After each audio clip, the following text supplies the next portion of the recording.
Bonjour à tous, un petit point d'actualité dès maintenant avec les nouvelles d'ici et d'ailleurs. Commençons par les nouvelles d'ici.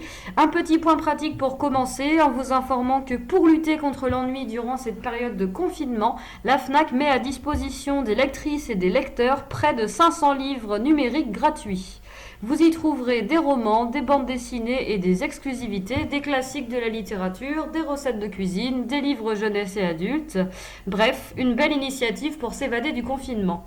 Pour cela, il suffit de se rendre sur le site de la FNAC et de commander les livres souhaités.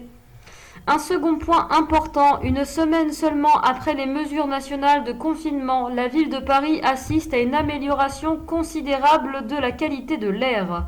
Si l'on se fie au premier bilan publié par l'association agréée de surveillance de la qualité de l'air Air Parif en Île-de-France sur la semaine du 16 au 20 mars, suite à une très forte diminution du trafic routier et aérien, l'association constate une amélioration de l'air de l'ordre de 20 à 30% dans l'agglomération parisienne, avec une baisse des émissions de plus de 60% pour les oxydes d'azote et du gaz à effet de serre, le dioxyde de carbone.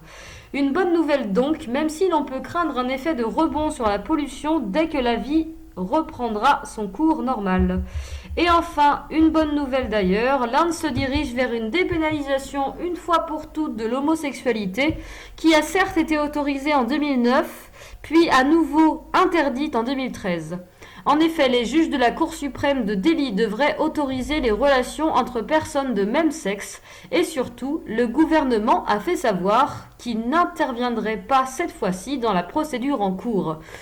En effet, si l'on se fie au journal Times of India, la Cour suprême considère aujourd'hui avoir le pouvoir de supprimer toute disposition qui viole les droits fondamentaux des citoyens, quoi qu'en pense le gouvernement au pouvoir.